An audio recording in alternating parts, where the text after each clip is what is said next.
Afternoon, ladies and gentlemen, scholars, and their families, and welcome to the Bajaj Auto campus on this lovely day. Initiated by Jamna Lal Bajaj, the philanthropic legacy of the Bajaj family has spanned over 100 years, deeply intertwined with the nation's journey. Today, we are gathered to witness yet another step in this journey with the Bajaj Auto Foundation, the CSR arm of the Bajaj Auto Group, a step that continues an enduring commitment to social progress.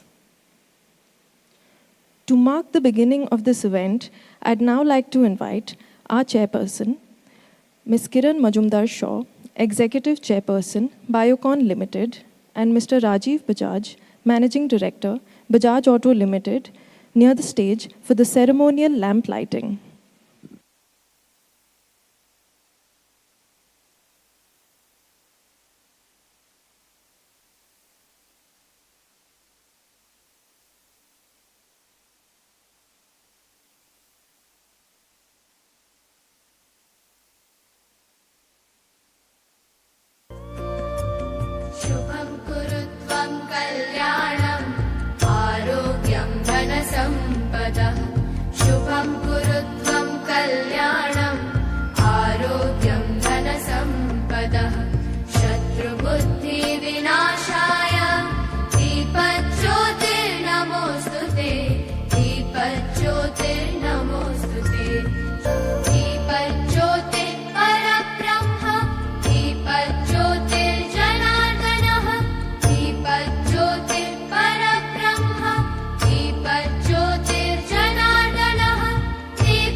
Thank you, esteemed dignitaries.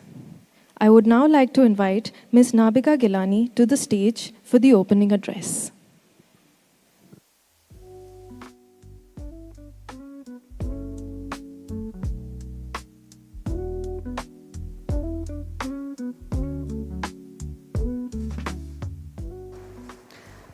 Good afternoon, everyone.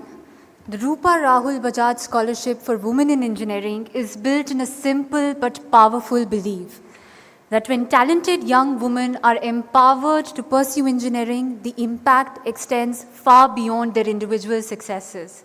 It builds the institution, the industries, and ultimately drives the nation's progress.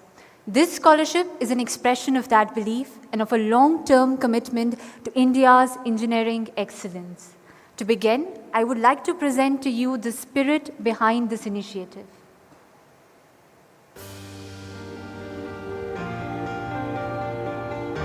Because she cares.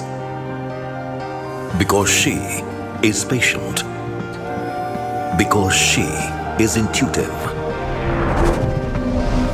Because she notices the smallest details. Because empathy comes naturally to her. Because wisdom guides her instincts. And because she brings strengths that cannot always be measured. We at Bajaj Auto have always believed in her. Not just to engineer better, but to engineer differently. To turn her precision into performance and her instinct into innovation. When engineering evolves this way, world-class products are a natural outcome. This has helped us reach over 100 countries, making us the world's favorite Indian. Indian manufacturing can learn more from this and rise higher, but not if women remain only 11% of the core engineering workforce. When we overlook her, we limit India's growth. Bajaj Auto proudly presents the Rupa Rahul Bajaj Scholarship for Women in Engineering, a commitment of 400 crores supporting 20,000 scholarships, an investment in her, an investment in India's manufacturing future to support more women to pursue core engineering as the drivers of change. The Rupa Rahul Bajaj Scholarship for Women in Engineering, because she knows where there's a skill, there's a way.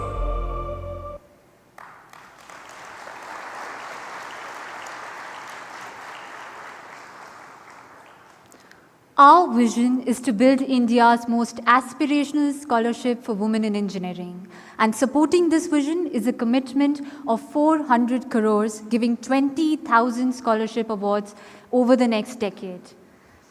The scale of this initiative reflects the importance of investing in talent at a time when greater participation of women in engineering is not only an opportunity, but a necessity.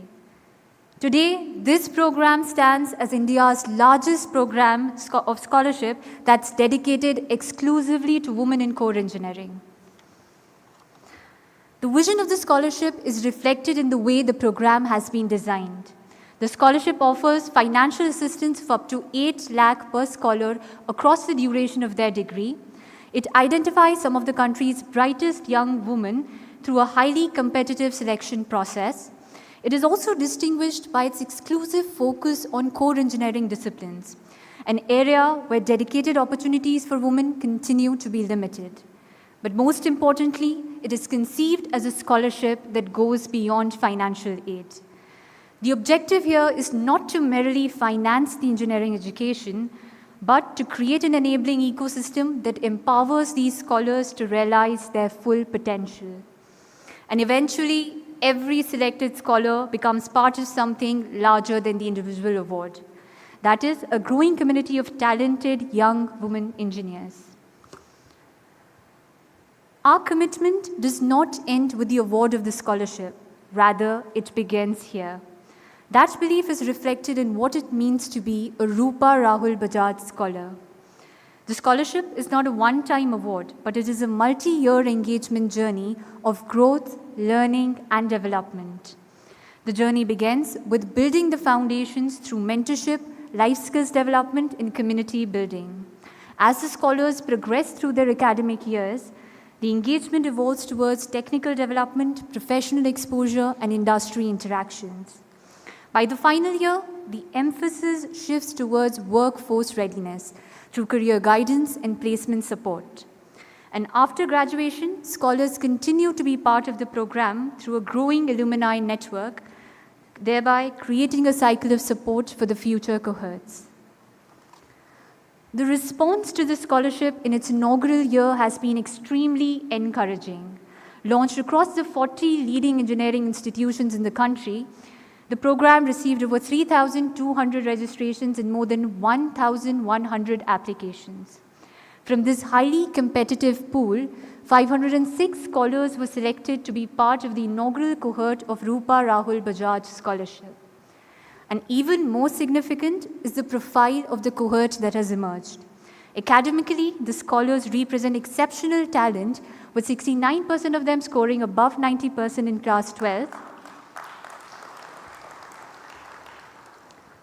The cohort also represents the scholarship's commitment to core engineering. 80% of the scholars are pursuing courses such as mechanical, electrics, and electronic engineering, with representation across all the 11 core engineering disciplines. The program has also achieved a truly national footprint, with scholars coming in from 27 different states and union territories across the country.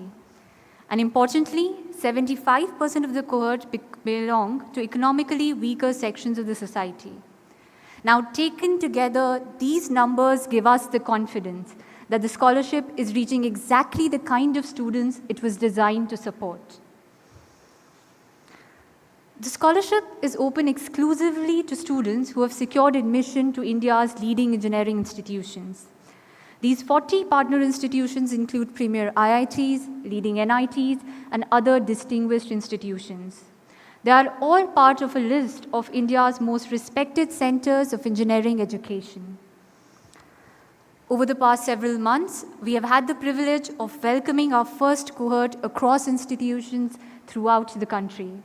The glimpses on this slide capture those moments of recognition where these talented young women were felicitated by the directors, vice chancellors, and other academic leaders at their respective institutions. Across the feedback that we have received from the scholars, one sentiment comes through consistently. It is that the scholars see the scholarship not only as financial support, but also as a recognition of their merit, their potential, and their aspirations. It has strengthened their confidence and has reinforced their belief that they belong in spaces where engineering and innovation are being shaped today. The responses from the parents have been equally heartening. Many have described this scholarship as a strong and powerful affirmation of their daughter's ability and have expressed pride in seeing them recognized through such a prestigious initiative. As I conclude, it is worth remembering that the 506 scholars that form part of this inaugural cohort represent not only academic excellence, but also the immense potential that exists across the country when talent and opportunity come together. Thank you.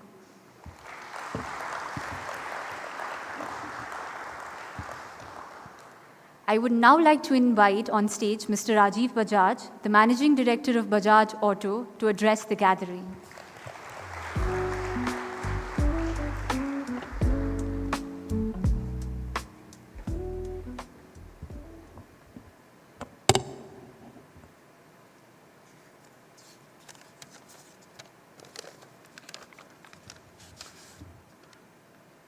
Good afternoon, everyone. Let me start by welcoming everybody. Thank you, girls, for wearing your maroon t-shirts, so we all know who you are. But for a moment, if you put your hands up, all the scholars, we can welcome you all again. So just raise your hands. Thank you. And I believe we have some parents as well in our midst, the force behind these girls. Yes, if we can see your hands, please.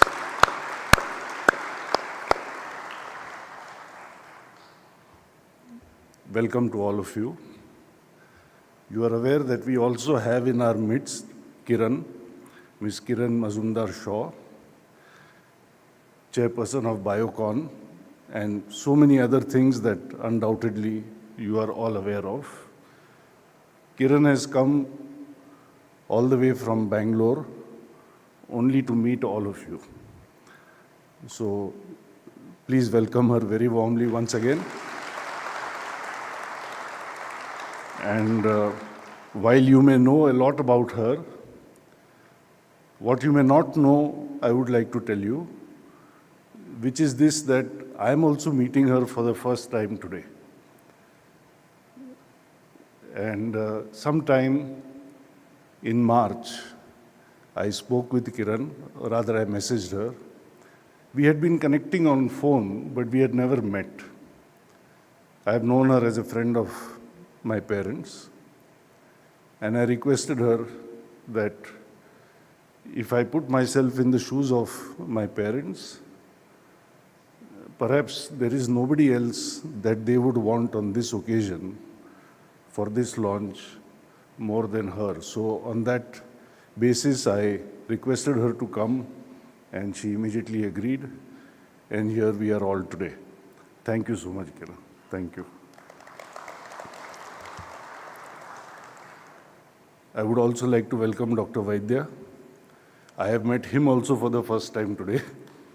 Dr. Vaidya is the Vice Chancellor of Sastra University, a very valuable partner of ours in our CSR BEST initiative, not only as an execution partner, but also as a thought partner, helping us conceive better things as we go along.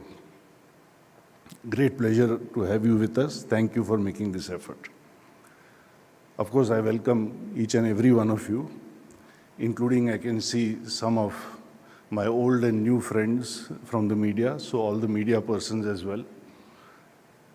I always thank you for coming to Bajaj when you come for an exciting new product launch. Today is even more important. Today you are here to meet the exciting people who will make the exciting products of tomorrow. So please do full justice to their presence today. Friends, let me start by saying a few words on the inspiration behind this scholarship. I always say to people that I have been fortunate in my life to have what I deem as 8 gurus or wise people along the way. And obviously, the first one was my mother. Is usually the case for every child. And I share with you today on this occasion a small anecdote about her. This was about 45 years ago. I know it's a long time back, but now I'm an old man, so I have to tell you stories from my childhood. They are bound to be 40 and 50 years old. There is a moment of conflict in my mind. And I went to my mother and I asked her that this is what I am feeling. What is right or wrong? Can you tell me? And in her usual style, she was just sitting and she did not say anything. She was quiet, she was silent.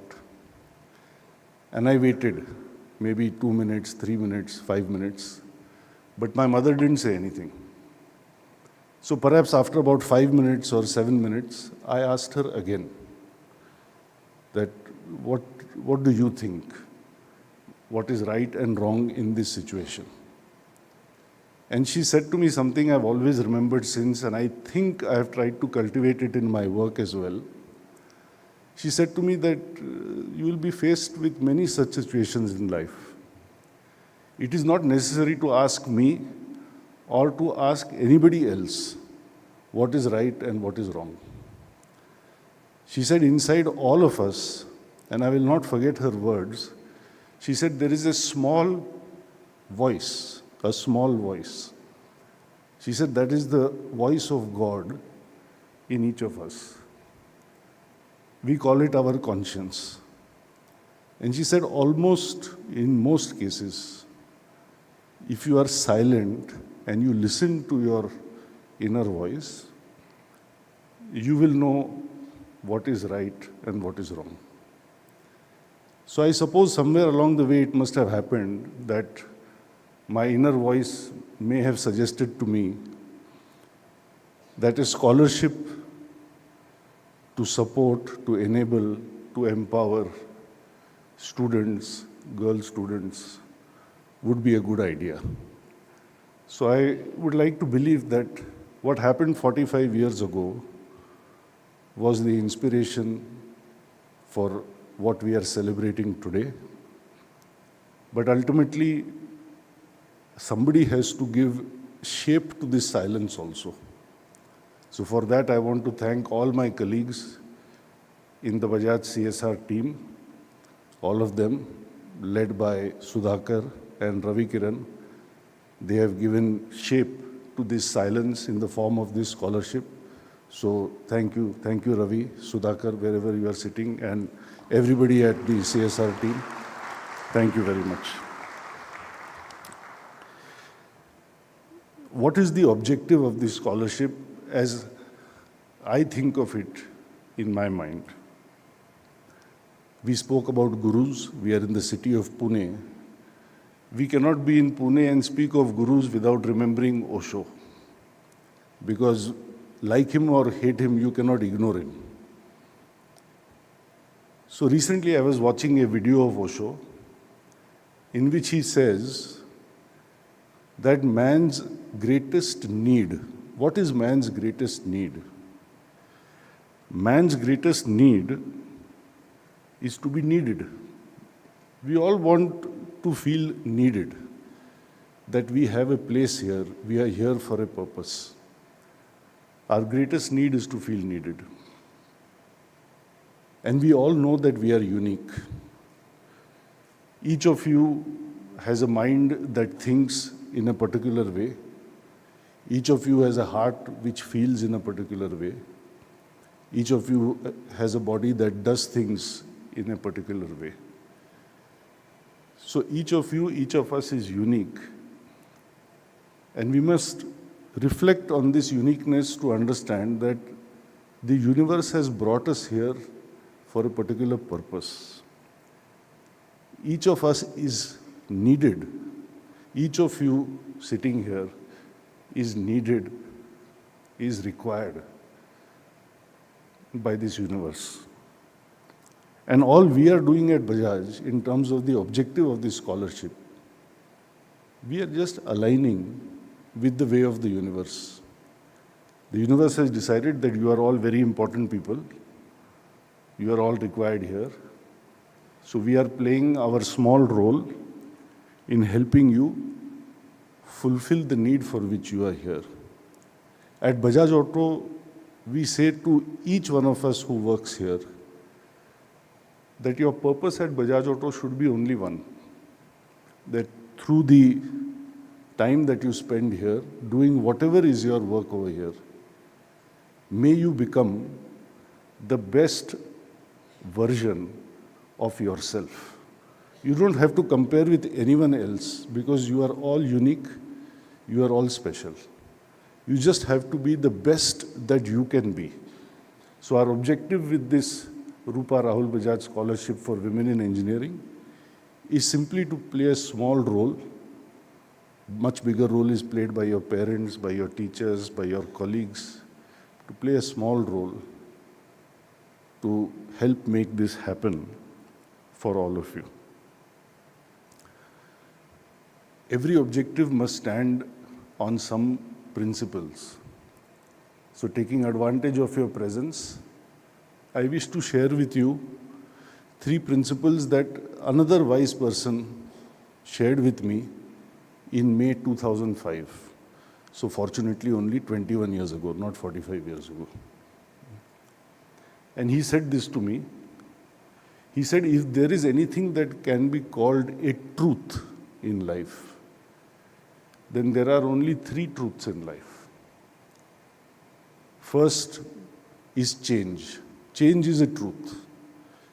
You may not realize that you are sitting over here at a place that we call as ground zero in Bajaj Auto. As we were walking here, I was sharing with Kiran that when Bajaj Auto started here, a long, long time back, what you see here as this complex, I saw some of you walking around in the morning, all of Bajaj Auto was only this much. There was nothing beyond this square. Everything that we welded, everything we painted, everything we assembled, tested, distributed, everything was done from here. The offices were also here. And it was so even when I joined the company in 1990. Of course, by then it had expanded, but it was still a manufacturing site. Now it has changed, it has adapted. Today it has become a wellness center called Utsaha for all of us. So change is a truth, and we have to adapt to change. Remember what Charles Darwin said, it's not the most intelligent or the strongest of the species which survives, it is the ones who are most adaptive to change. So one truth I leave for you is that through your studies, with the help of this scholarship, you will acquire the skills to adapt to change. The second truth this person told me is relativity. Most things in life are relative, nothing is absolute. As somebody has said, everybody lives downstream from somebody else. So all we have to do is to be better today than we were yesterday. In other words, improvement. If you ask people at Bajaj Auto, we call ourselves a TPM company, what is your job? I think most people will tell you, improvement is my job. That is the attitude which we like to bring to work every morning. Let me come to work today to do something better than what I was doing yesterday. In the process, I will be a little better today than yesterday, not compared to anybody else, compared to my own self. So relativity, that means improvement, is the second truth. And the third truth he told me is interdependence. We are all interdependent. And that's why we must live our life with a sense of oneness. I am dependent on you. You are, to some extent, dependent on me. And this oneness is what makes us more than just a company and students and parents and other people. It makes us one big family. So in this context, I love the quote or the thought of Ramana, who said, when he was asked, how should we treat others? And he said, there are no others. So this interdependence, as we go through life, is a wonderful way, I think, to carry our attitude through life. So these are the three principles related to change, relativity, and interdependence that I wanted to share with you in the context of today. What should be the result of this inspiration, this objective, and these principles? If I put it very simply, for all of you here and for all the girls who are not here, I think the best result will be if each one of you becomes like Kiran. That will be the best result that we can achieve. Kiran is an entrepreneur. Some of you will become entrepreneurs. Some of you may not be entrepreneurs, but you may join companies like Bajaj Auto, hopefully. I hope at least some of you will come here. And you will be innovators. You will do something new. You will adapt. You will improve. As an entrepreneur and innovator, she's a risk taker. Hopefully you will learn the value of taking risk. Somebody said risk is what keeps us young. That's why I am looking so young, because I am taking so many risks every day. So risk is what keeps you young. You have to be a risk taker, like Kiran. She will talk, I'm sure, about the amazing R&D work she has done, leading from the front, about the partnerships that she has built over time at Biocon and other companies, about the star brands, the star products that she has created, along with her team, of course. I'm hopeful that you will all do some of that at least, and in the process become a global Indian like her. I know you are all thinking, I also want to become very rich like her. I'm sure you will become very rich like her as well. But more than anything, I wish you will be independent and outspoken like her. You are probably too young to know too much about her, but she is a very independent thinker and a very outspoken person. And that's what I like most about her. And I wish the same for all of you. Friends, I want to end by saying that what we are doing today is part of our larger CSR effort as the Bajaj Group. It's called Bajaj Beyond. When we launched this, I think 2-3 years back, we remembered Bapu or Gandhiji. Because although we say CSR is corporate social responsibility, Bapu's CSR was constructive social reform. Constructive social reform. That is what to him was CSR. And if you read on this, you will learn that his view was that he had a twin-pronged approach. One was of satyagraha. So you know satyagraha means, satya means truth, agra or gra means to assert or to force, something like this. So the force of truth or the assertion of truth, that means non-violence. So that was one part of it. But he is said to have said that the more important component of his approach was that after you have followed the path of non-violence and you are free, you have to do something to build society, to make progress happen. And that he called as constructive social reform. And it had certain pillars. It had pillars like communal harmony. It had pillars like prohibition. It had pillars like education. And one of the important pillars of Bapu's CSR was women's empowerment. So what we are doing here is not new. It is part of the fabric of the founders of our nation for as long as our nation has existed. But you are very young. I don't want to put the burden of social reform on your young shoulders so soon. So to you, I would like to say, take back the message that CSR stands for create something remarkable, like Kiran has done. Create something remarkable. Whatever it is you decide to do, create something remarkable in your life, and like she has done, you will make your nation proud and you will make it prosperous. So God bless you all. Thank you very much for coming here, some of you with your parents, and thank you everyone for listening to me. Thank you.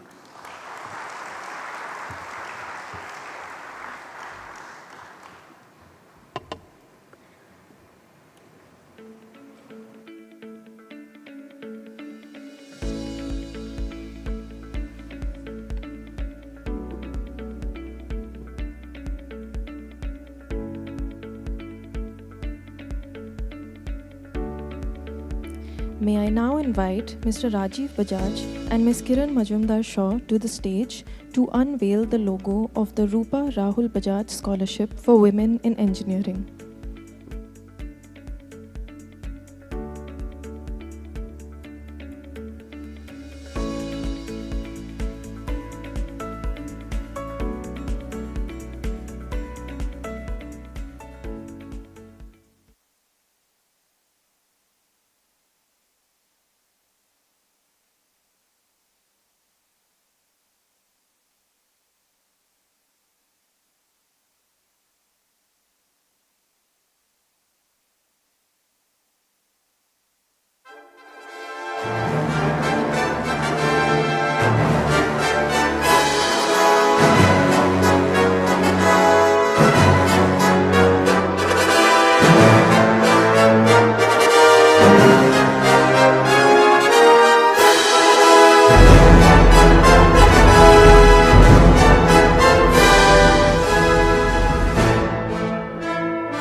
The Star Scholar title, awarded to the top 5 scholars who have emerged as the highest performers in the Scholar Connect Challenge, a 14-day skill challenge designed to test not just academic excellence, but also problem-solving, creativity, design thinking, and innovation.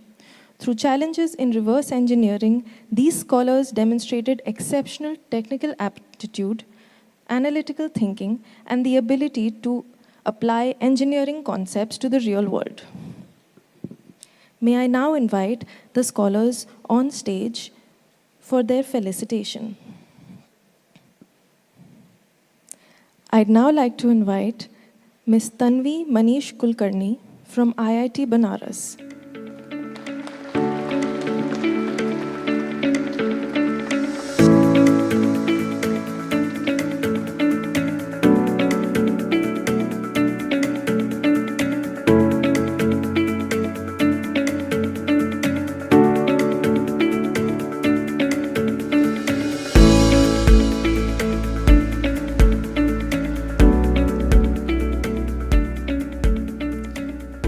I'd now like to invite Ms. Idra Veda Samhita from IIT Gandhinagar.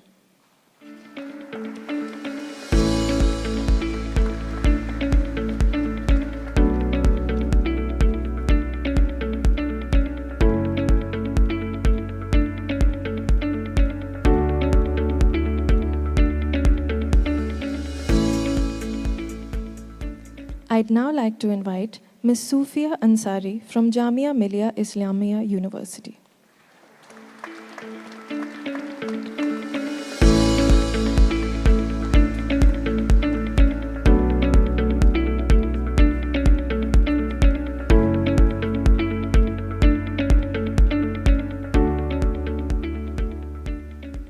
I'd now like to invite Ms. Shraddha Dash from IIT Mandi.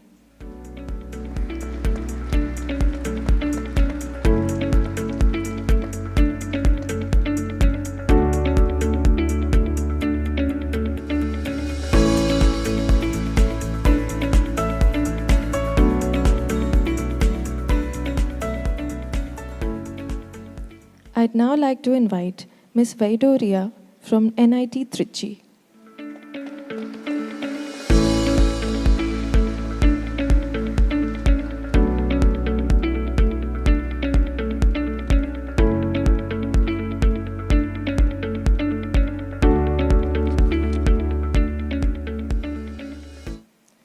I request the scholars to join our esteemed dignitaries on the stage for the photo op.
I request our chief guest, Ms. Kiran Majumdar Shaw, to stay back on the stage for her address.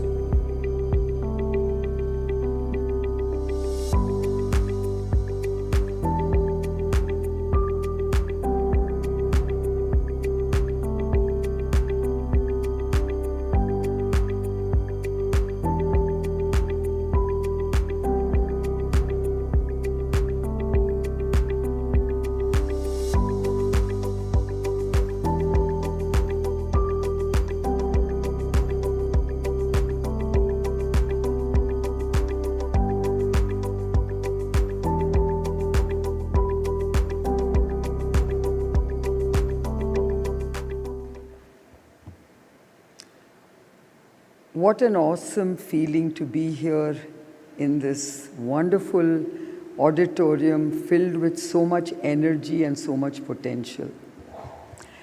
It's an absolute pleasure and a privilege for me to launch the Rupa Rahul Bajaj Scholarships for Women in Engineering.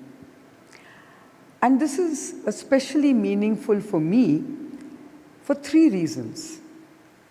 First, because Rupa ji and Rahul ji were dear friends. And I can tell you that Rahul Bajaj was a business leader whom I deeply admired. And I believe that he represented the very best of Indian entrepreneurship. He was visionary, principled, and courageous, and one of the most outstanding business leaders of my generation. And I'm very grateful that Rajiv invited me today to be here, because this really makes me very proud and privileged. Thank you, Rajiv and Deepa.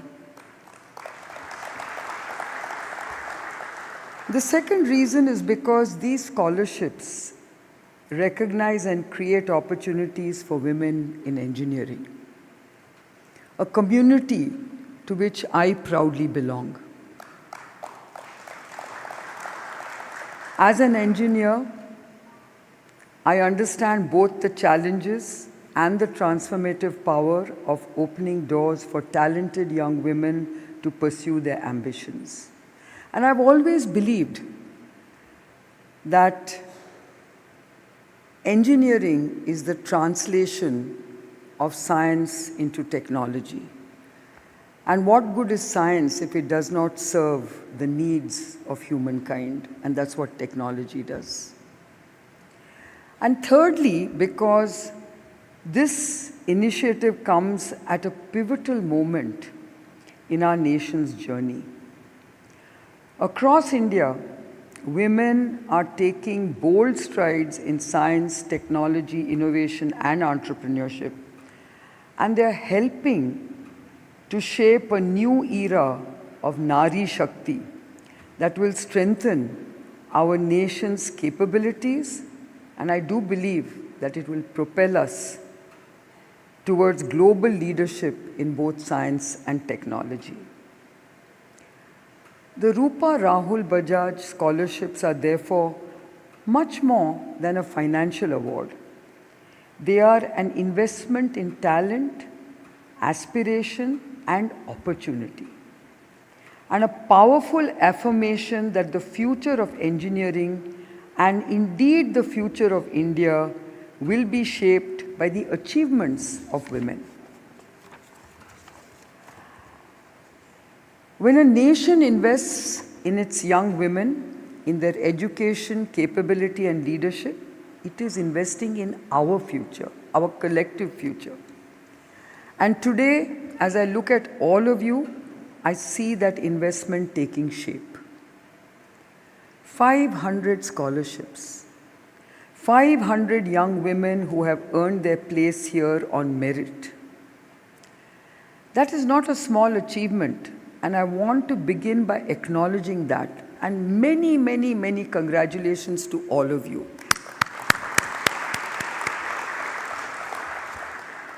This scholarship carries the name of one of India's most respected industrial groups.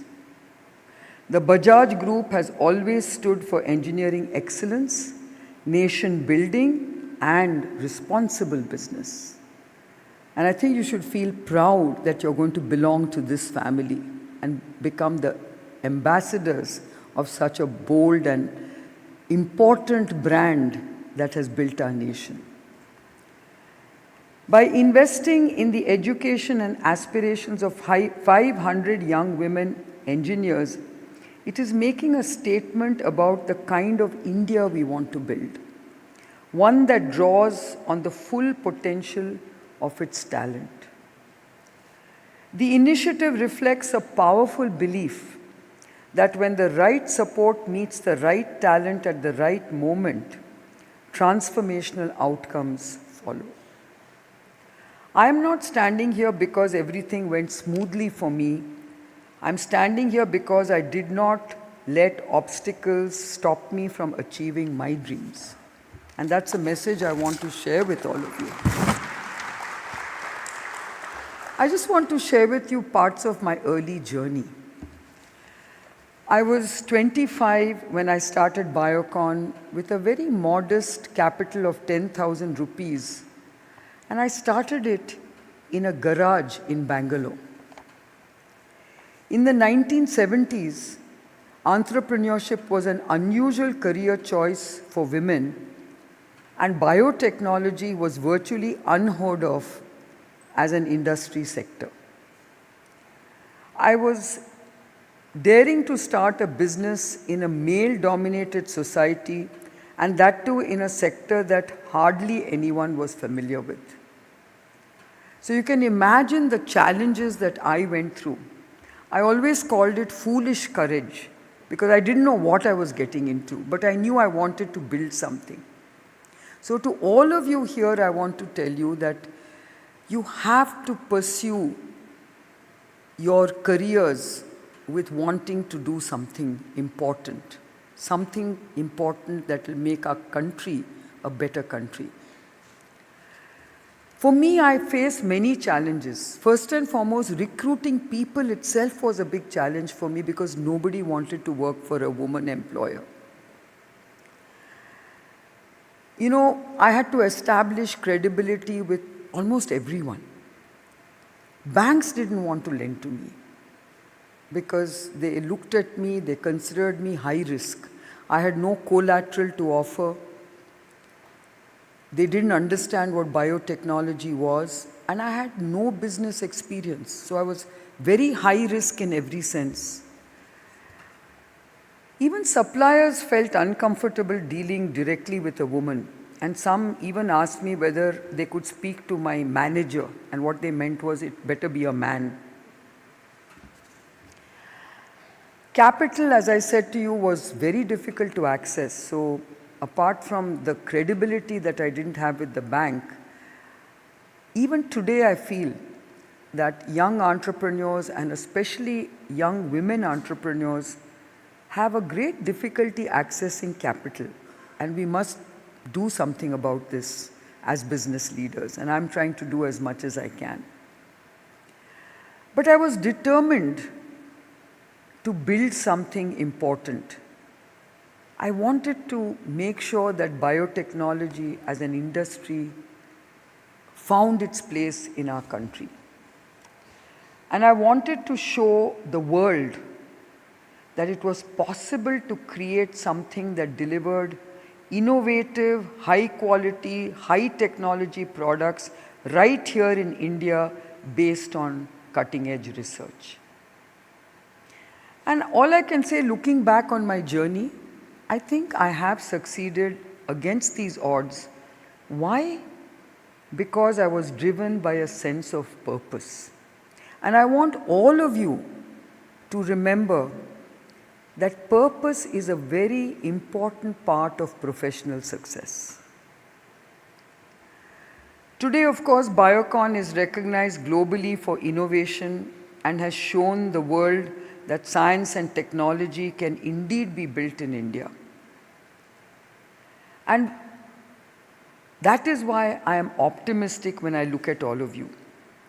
You are starting your careers at a time when India is at an inflection point in both engineering and manufacturing. We are moving beyond assembly to building real design capability, deeper engineering strength, and high-value manufacturing that can compete globally. And I think all of you should feel excited that you are going to belong to this kind of an ecosystem.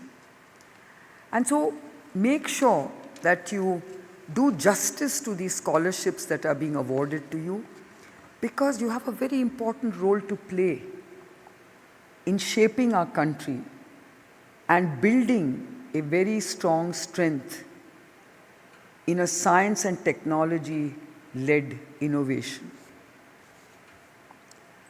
Atmanirbhar is no longer a slogan. It is a serious industrial ambition. But it is not just about Atmanirbhar. I believe that Atmanirbhar also has to be about global leadership. And that's where we really need to focus on. And these are not small aspirations. They will be realized by problem solvers who will build things that are globally competitive. So as I said, we must be self-reliant, but we must also be globally competitive. That is what will realize global leadership and reflect the full depth of our nation's capability. You have that opportunity to become those problem solvers and those nation builders. This is a unique privilege all of you have. So please do full justice to these scholarships. And just looking at your faces here today, I know that you will be the great success stories of our country in the coming years. The engineer of the next decade will need to be not just technically rigorous, but as you heard from Rajiv, adaptive, interdisciplinary, and deeply curious. India cannot build the engineering and manufacturing future it aspires while leaving half of its talent pool underutilized. And that's why the participation of women in these fields is an economic and strategic necessity. Which is why your participation in these sectors becomes so much more, if not only about yourselves, but for our country's future. I also want to be honest about what lies ahead. There will be stretches where the work is hard and the rewards seem distant. There will be times when progress feels slow and when stepping back appears easier than persevering. In those moments, remember that your persistence is not just personal. Every woman who succeeds in engineering and manufacturing expands what society believes is possible. Don't let yourselves down. Don't let us women down. Persevere. Okay, don't give up. Because society needs to believe that women can make great leaders. Women will change our country. And that is the possibility I want all of you to remember with a sense of purpose. Success creates confidence. Visibility creates aspiration. And aspiration creates change. That is how progress becomes self-reinforcing. You are not just building your own career. You are building the evidence that change the conversation. There is responsibility, yes, but it is also a privilege. You are entering the world at an extraordinary moment in India's journey. Our country has the opportunity to become a global leader in engineering, manufacturing, science, and innovation. Whether the ambition is realized will depend on the quality of people who choose to build, to solve problems, and to persevere. And I want to make sure that you are the people who are going to lead by example. You know, our country and the world needs many, many role models. And I want you to be those role models.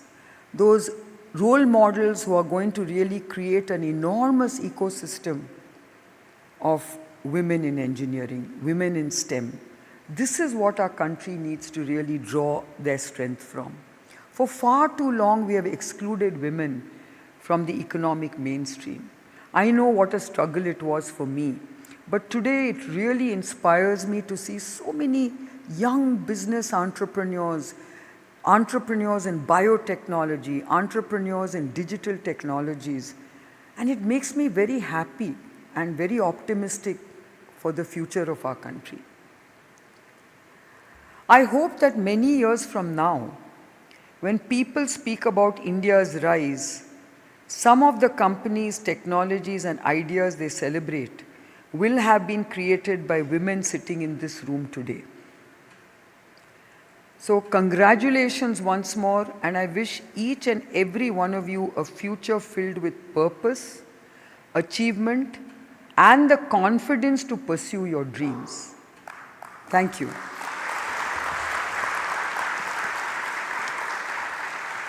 Thank you, ma'am. May I now request Mr. Rajiv Bajaj to join our chief guest on the stage for the Q&A session.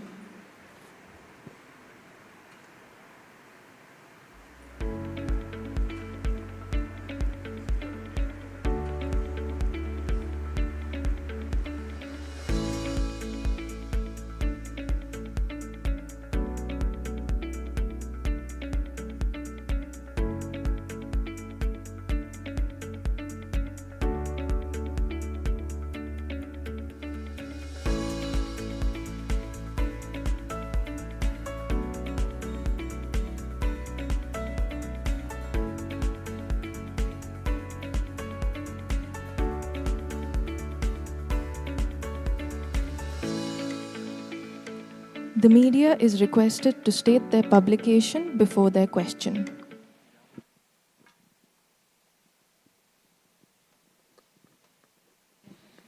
We can take questions from the scholars first.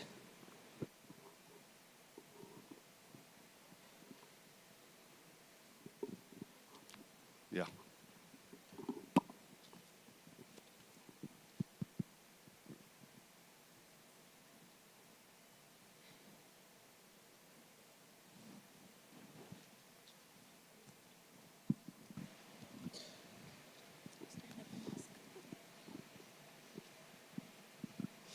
Hello, sir. Hello, ma'am.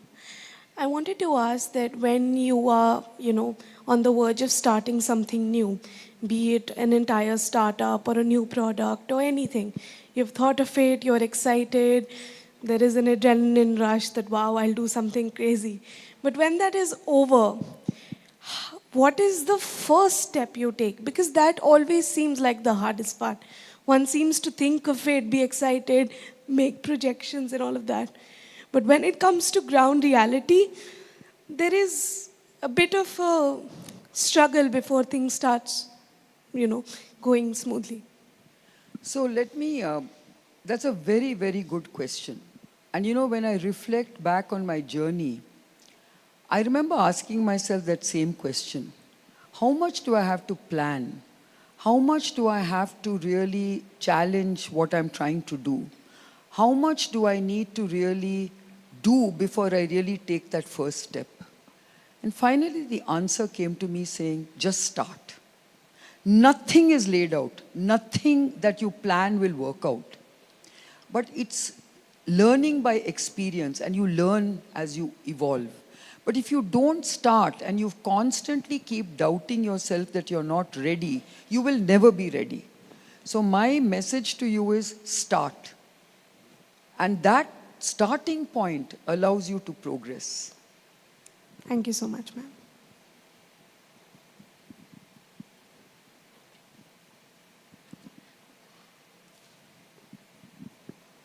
Sir, my question is to you. Rajiv, yes, sir. Okay. My question is for you. Sir, like you widely use the rules of homeopathy and yoga in business of this Auto Bajaj, what is your advice for the young entrepreneurs? How can they use these principles in their life and in their journey? How do you know that I have a passion for homeopathy and yoga? Instead of studying engineering, you are studying these things? No, sir. No. Reads a lot. Thank you. Thank you. Sit. So homeopathy and yoga are subjects very close to my heart. So in a way, I'm glad you asked me this question. But usually it's not of interest to too many people. So I will not spend too much time on it. I will share with you very quickly 3 fundamental principles of homeopathy. The first one, which I alluded to in my talk, individualization. That what does it mean to be an individual? It means that you have something in uncommon with others. What you have in common with others doesn't make you who you are. What you have in uncommon with others makes you who you are. So we will not go too much into homeopathy, but we will stop here by saying that the first principle is to recognize the individuality in a person. Just as every person is unique, every company is unique, every idea is unique, every challenge is unique. So focus on what is unique, what is individualistic. This is one principle. The second principle of homeopathy is holism. You have all read the story of the elephant and the blind man. Somebody thought it is a leg, somebody thought it is a trunk, somebody thought it is a tail, which is a rope, somebody thought it is a column, which is the leg, etc. So in homeopathy, the doctor tries to take a holistic view of the person. In business also, as Kiran said, there are so many challenges, there are so many requirements, so many constraints will come from time to time. You have to take a holistic view of the opportunity or the problem in front of you if you want to really go to the root cause and solve the problem and create something sustainable. So that's the second principle, holism. And the third principle of homeopathy, basic principle, is of vitality. Vitality means to make yourself strong from inside. For example, it was, I would say, a reality that till the 90s, Bajaj Auto did not have a very strong R&D. Like Biocon is built on R&D perhaps. We were a manufacturing company. Our R&D was not very strong. Now in such a situation, we have two choices. One is to go out, bring some consultant or bring some partner or adopt somebody else's technology. This is an outside-in approach. And one is to work with people like yourselves and Dr. Vaidya, etc., and to create strength from within, an inside-out approach, to strengthen your life force, your immunity, your vital force, your prana from within. So I would say these are three basic principles of homeopathy: individualization, holism, and vitality, which are useful to keep in mind even in a work or a business context. Okay, I will stop. Okay.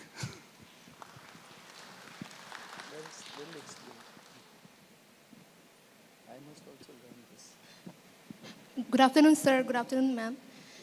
My first question is to ma'am. Ma'am, as you are a very renowned innovator, entrepreneur, as someone who wishes to be like you, how can someone take their technical ideas from the laboratory and scale it industrially so that it can reach a society as a whole? What mistakes should a person avoid?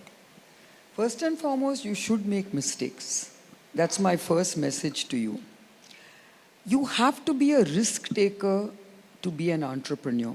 To be a successful entrepreneur, you have to learn from your mistakes. Because if you have a great idea, let me tell you, that idea takes some time before it really starts working. So if you think it's going to work immediately, I think you will be very disappointed and frustrated if it doesn't work and you will give up. So I can tell you that if you look at my journey, what you look at is only my successes. But if I was to tell a young person like you what you should actually understand about me, it's how I learned from my mistakes. So don't be scared to make mistakes, because mistakes are the stepping stones to success. So if you're asking me how do you take an idea to the market, it is a journey of learning. It's a journey of experiencing and overcoming mistakes. You've got to, of course, overcome those mistakes. And once you overcome the mistakes, you can go to the next step. So to me, that's the way you build companies. I mean, if you think that everything worked smoothly for me, it was absolutely not true. I've had many, many, many challenges to overcome. So every time I tried to develop a new technology, and you know, Rajiv talked about the fact that I have built my entire company based on research and development. So researching is something that takes you up to a point, but developing that research idea is what is challenging. So I've had many, many challenges when you're trying to scale up from, say, pilot plant to a large scale, large scale. That itself creates challenges, and it doesn't work the first time. It is an iterative process. You have to do root cause analysis and finally solve those problems. As an engineer, you know that this is what you need to do. Today, I must tell you one more thing. You must use advanced technologies. Today, you have AI, you have many digital technologies, you have many sensors, you have many tools that can help you diagnose the problems very fast. In those days, we didn't. So we had to learn it the hard way. Today, you can do it using technology. So one real clear message I have to all you young people is, make sure that you also learn new digital technologies and AI to embed it into your learning. And AI is not going to displace jobs, but AI will create better jobs. And you should remember that. Because if you are AI savvy, you can actually make yourselves much more advanced and capable. Thank you very much, ma'am. We can take questions from the media now. Hello, ma'am. Hello, sir. First of all, congratulations on this beautiful initiative for you. So you mentioned that these young women will be a part of new products very soon, and it's a very good news. So I want to understand, as an industrialist, what do you expect the impact will be in the industry from this initiative, especially in engineering sector or auto sector? And ma'am, please continue after, sir, please.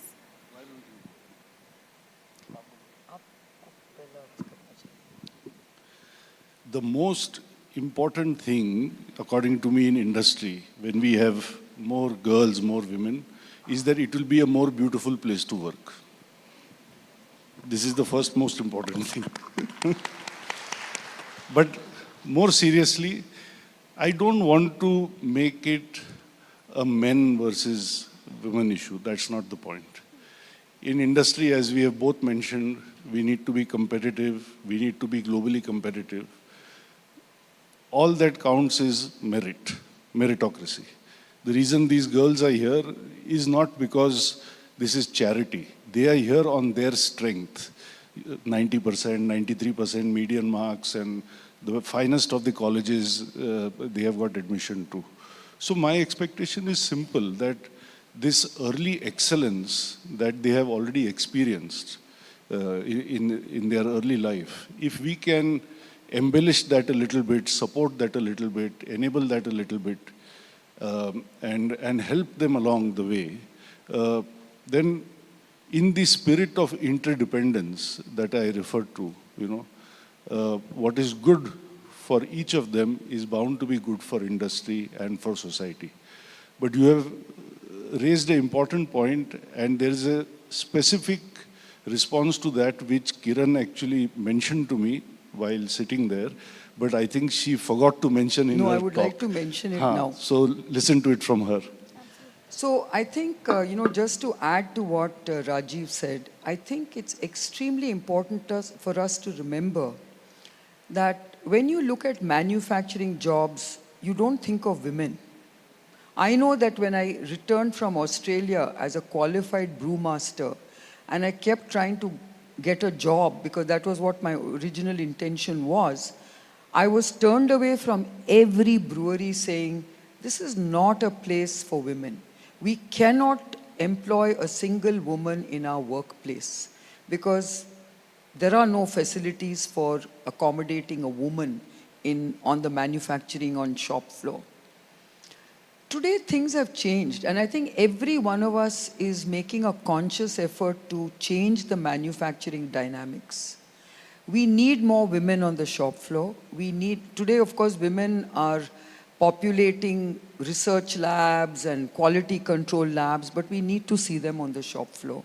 We need to make them operate actual manufacturing jobs, and you saw that in the video that women are doing that. And I said to Rajiv, I said, I'm giving you an offer that part of this program, this scholarship program, and we are actually reaching out to all academic institutions saying, please start incorporating industrial internships in your program.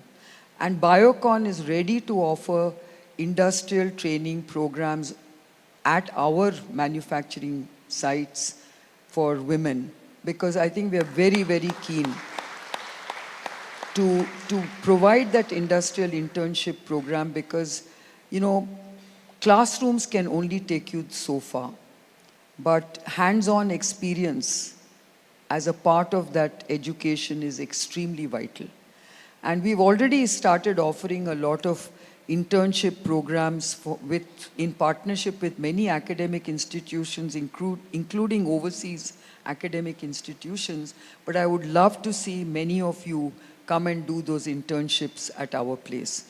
We have something called the Biocon Academy, which offers a 4-month, very condensed, sort of industry-ready training programs, a large part of which is industrial internships. But this is my offer to the Bajaj Foundation. That's incredible. Thank you so much. Also, I forgot to introduce myself. I'm Astha Chopra from India today. Thank you so much, sir and ma'am. Hi, sir. Hi, ma'am. I'm Walter from Sun TV Network. I have a question. May I know what is the gap this scholarship trying to address? I will, to add a little detail on that, where is Ravi? I will let Ravi Kiran, who is our CHRO and heads the CSR effort, put some good color on this. Ravi? Sure. So if you were to look at women in engineering, general engineering, if you look at it today, it will be about 25 to 30% in most colleges in India. But if you were to look at women in core engineering, and core engineering would be mechanical, electronics, electrical, industrial, automation, mechatronics, in all of those core areas, if you were to look at it, women in engineering would only be around 12, 13%. Of that, the number of them end up pursuing this as a vocation would even be lower. That is precisely the gap that we are trying to address, because fundamentally for a company like Bajaj Auto, which leads with technology and global products and global manufacturing, where we develop and make in India for the globe, we truly want this to be inclusive with women for the future. And not just us, we actually notice this across our ecosystem. When we talk to everybody else, this is the same need that is felt. We need more diversity, we need more women coming into the workforce in the core engineering area. That is precisely what we are trying to address here.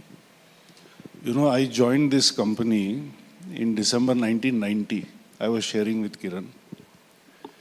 And it was a bit of a standing joke that we were about 20,000 people or so at that time. And the grand total number of women was 2, who were working as counselors to the rest of the company. So as social workers they were called, or counselors. We were 2. And a few days ago I asked Ravi where that count stands. And if I remember right, what he said to me was that we are now about permanent plus trainees altogether in Bajaj Auto Technology and Bajaj Auto Credit Limited. We are about 15,000 people. And we are almost 20%, about 2,500, 3,000 girls or women. So this is a huge change.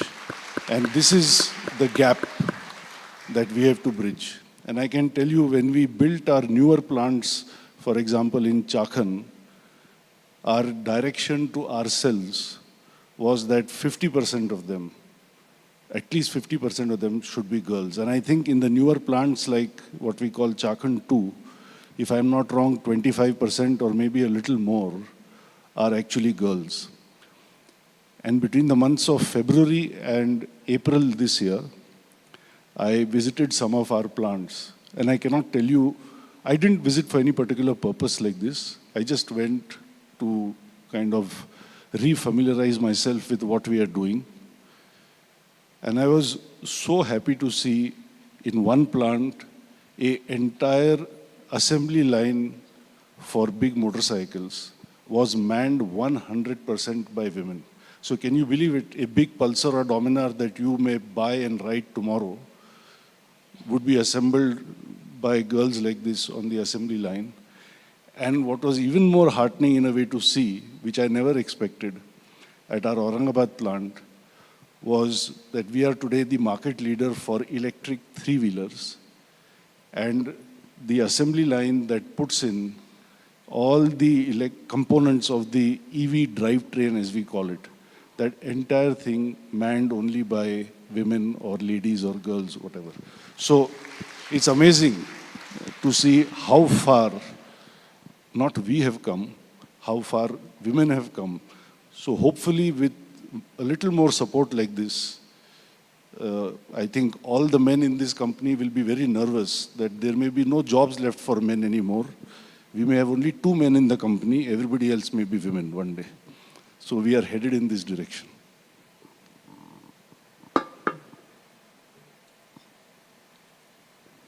Hi ma'am, this is Upasna from BW Business World. So you were just talking about industry readiness and industrial internship, the importance of industrial internship. So on that note, I wanted to ask, like India is striving to become a knowledge economy, yet a significant gap remains between classroom learning and industry readiness. So from your experience of building a world-class biotechnology company, what changes would you like to see in the Indian education system to prepare young people for, AI-driven and innovation-led future? I think, the government is very, very focused on how they look at the curriculums that have been practiced over the years and to really transform them to reflect the new reality. And I think there is a huge focus on AI, on industrial internships, and apprenticeship programs to really get young people industry ready and employable. I think there's a big, big gap between education and employability. And I think that's what we all need to fix. Whether it's coming up with a new education policy, which I think the government is trying to evolve and develop and implement, or whether it is about industries playing their role to bridge that gap. So I think all of us have to really do something by partnering with the government, but also on our own, through our foundations, we can do a lot of this. Because I know that one of the things I remember was many years ago, because we started the Biocon Academy long before it was mandated to have CSR. The reason being that every time I used to go to a college, they would come to me and say, "Ma'am, we did biotechnology because of you, but we are not getting jobs." And I would come back to my office and say to my people, "Why aren't we hiring people? Why are they saying they're finding it difficult to get jobs?" And many of my people would say, they don't understand what industry needs. And so this was this constant conundrum. I said, we've got to do something about it.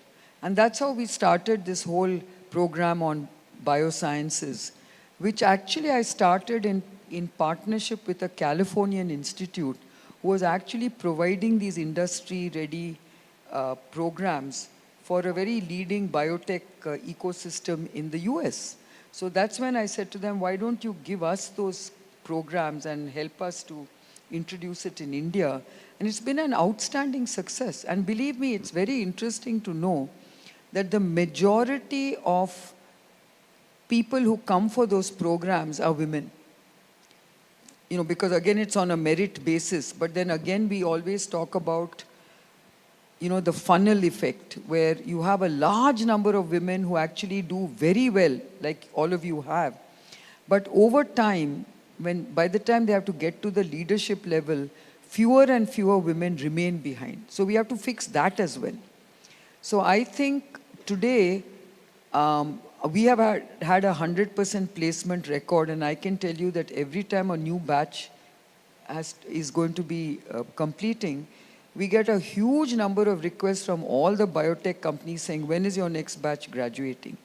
So I think there's a huge demand for industry-ready courses. But I think internships are very valuable because all of you will have great education. The kind of education that is being provided at engineering schools and colleges is very good. It's of a high standard.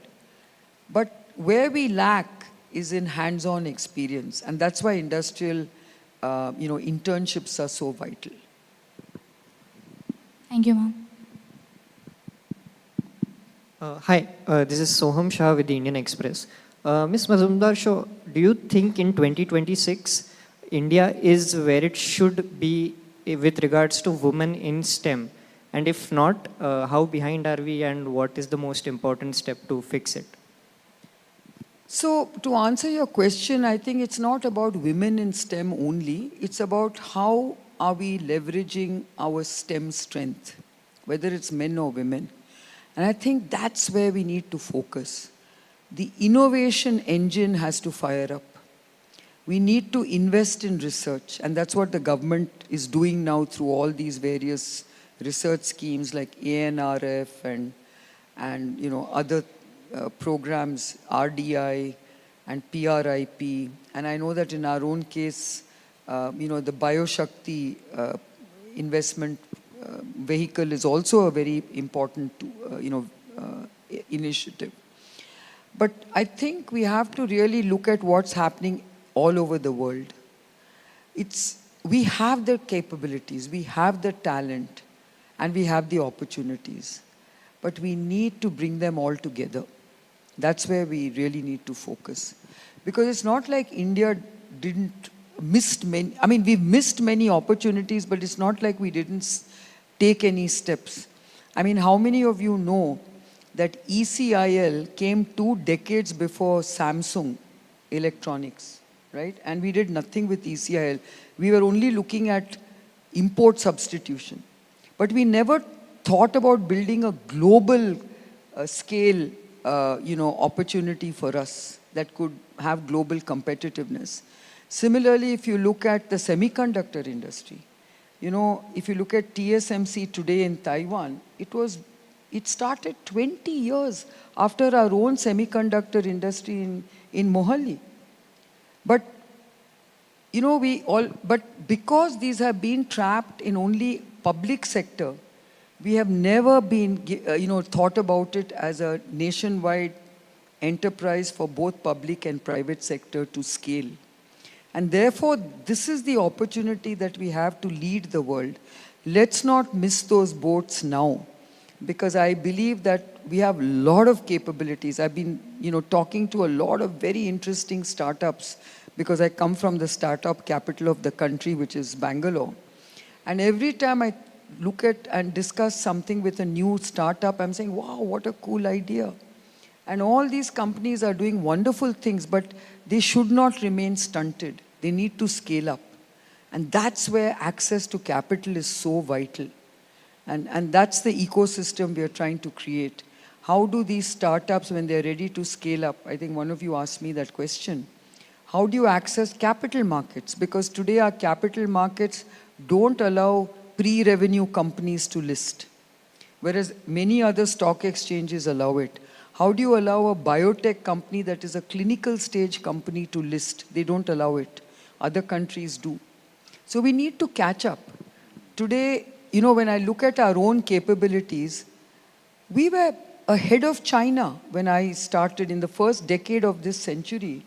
We were way ahead of China. Today, China has almost overtaken the US when it comes to biotech innovation.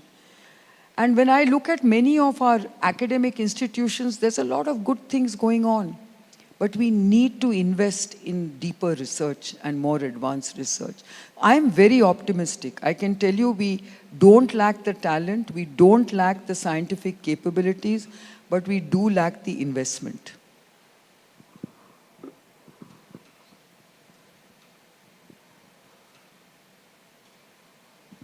Yeah, this is Geeta Naria from Financial Express.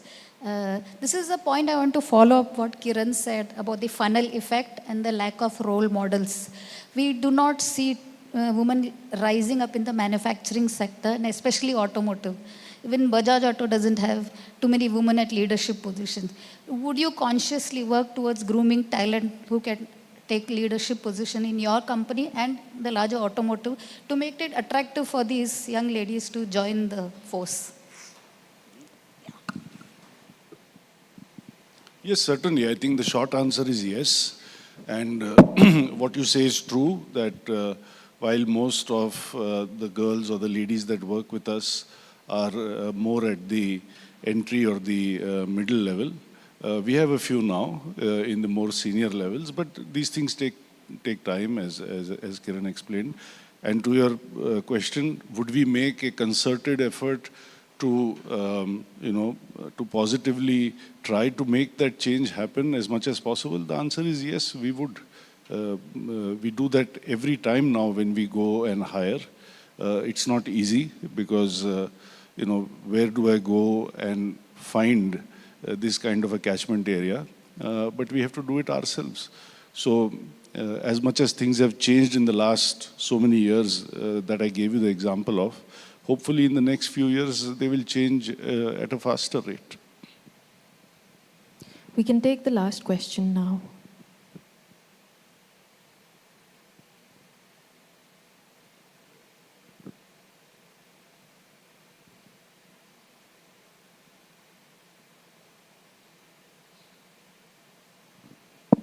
Yeah, now it's okay.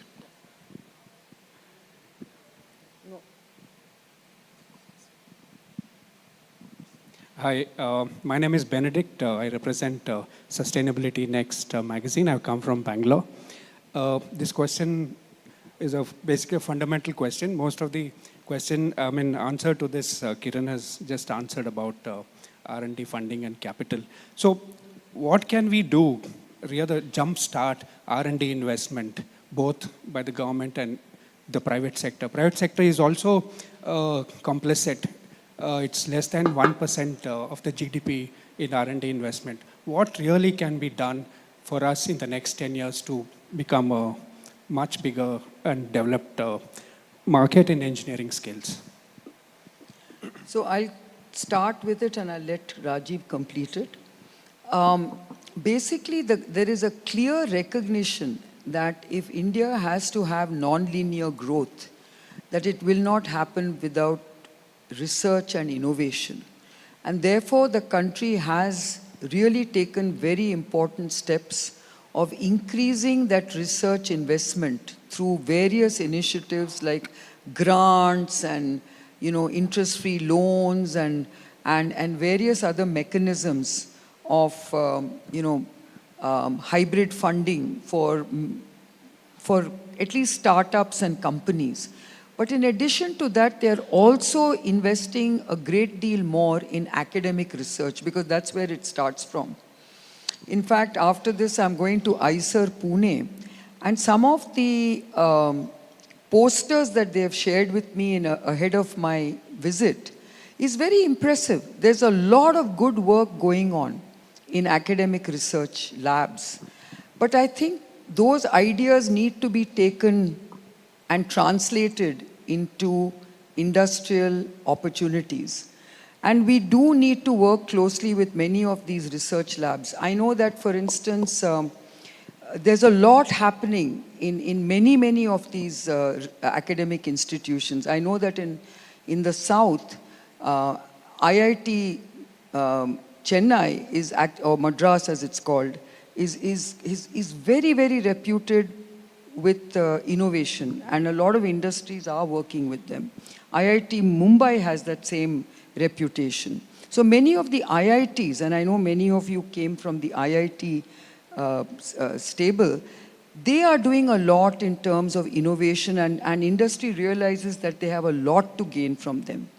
When I look at biotech and biosciences, I also find that at last a lot is happening at IISc, at National Center for Biological Sciences, at NII, at THSTI. There's a lot happening. So slowly, I think even industry realizes that if they want to leapfrog to the next level of growth, it is not going to happen with Me Too products, generic medicines. It is going to need, novel molecules to be taken to global markets. And for that, there needs to be a lot more investment in research, both in the private sector, public sector, and the government is trying to marry the two. So I'm quite hopeful that in the next 5 years, you will see that. But I must also caution you, there's a caveat. Even when you invest in research and innovation, you need to create that ecosystem, like I just mentioned. If you don't create that ecosystem, venture capital is not going to invest in these companies because they need an exit. And if you don't create that virtuous cycle, of investment, returns, and reinvestment, you will not be able to make a great success of just creating a research investment model. You need to create a virtuous cycle which will actually get others to invest on top of those early investments. And I know I've been through that cycle. So unless you do that and complete the circle, we will not be able to get anywhere close to China, but I'm still telling you that we have an opportunity to catch up to a certain extent, and we should not miss that opportunity. So Benedict, so I agree with the sentiment you have expressed, there should be more innovation. But I'm going to quarrel with you on 2 points. It's just a pleasant quarrel. I'm not taking offense to anything you said. First, a specific issue and then a general issue. This specific issue, I'll give you an example because आपने तो बोलते बोलते कह दिया कि private industry is very complacent. There are at least 2 people sitting here who have not been complacent for the last 35 years. In 2001, Bajaj Auto changed direction when we introduced the Pulsar. My colleague Joe, who heads our R&D, he could not be here today, but he was also just an engineer like all these kids from REC Bhopal. He joined this company in 1989. 2 of his colleagues, Narsimhan and Manju, are here, of also very long vintage. Joe developed the Pulsar starting with a team of only 4 people. And today, the R&D that Manju and Narsimhan belong to is about 1,500 people. So it is not that Indian industry has not scaled up. A specific point I wish to convey without hopefully appearing defensive, that when we talk about this R&D spend, 2%, 4%, 6%, 8%, we must understand that a lot of that spend is simply in the cost of manpower in an R&D context, And in an automotive company, as distinct from, let's say, an IT company, in an IT company, manpower is the raw material. For me, steel and aluminum is the raw material. In an IT company, 30, 50, 70% of the cost can be people. In my case, material cost is 70%. So it is not a virtue. Yeah, it's not comparable. It is too simplistic to say that if your R&D cost is only 2% and not 6%, you're not doing the job right. Let me give you an example of our Austrian company KTM that you are perhaps aware that we recently acquired. If we have 1,500 people here, they have only about 400 people there. But for whatever reason, the salaries are so much higher that as a percentage, it may look like a bigger percentage, or rather it is a bigger percentage. But that should not automatically create a perception that Indian companies like Biocon or Bajaj Auto and so many others are not investing in R&D or innovation or development or research or any of those things. Now let me give you a little bit of a broader picture. It's a bit of a sales pitch, but since all of you are here, I have to take the opportunity to do this. Till 2001, Bajaj Auto was a 100% domestic company. Everything we made, mopeds, step-throughs, motorcycles, scooters, all kinds of three-wheelers, everything was sold in this country alone. At that time, we changed direction and said to ourselves, we want to be, quote unquote, a global motorcycle company. I hesitate to use the word best because who knows what is best. As I said, we don't have to compare with others. We have to only be the best that we can be. Now come forward exactly 25 years from 2001. What kind of company are we today? Today we are a global company. You saw in the film, half of what we make is exported. It is exported to 108 countries across continents, across the world. We carry the flag of our country to 108 countries across the world. We are exporting now on an average 250,000 vehicles a month. And in most markets that we are there, in a majority, not most, we are the number 1 or the number 2 brand over there. Since the last 3 years, I don't know it is important or not, Bajaj Auto by market cap is the most valuable two-wheeler maker in the world ever. Now my question to you is, do you think without innovation we can do this? Then we are very lucky, very blessed, and we have to be grateful for that. So it doesn't happen without innovation. It happens because of all these kids who are sitting here in the purple t-shirts. They will join companies like ours, and they are the ones who have created this success last 25 years also, next 25 years also.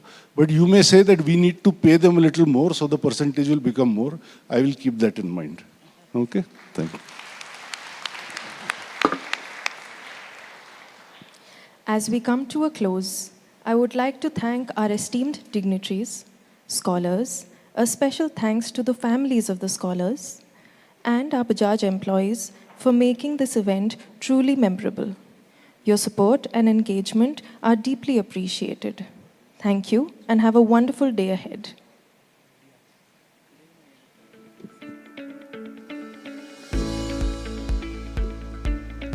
Guests are requested to proceed for lunch outside the hall.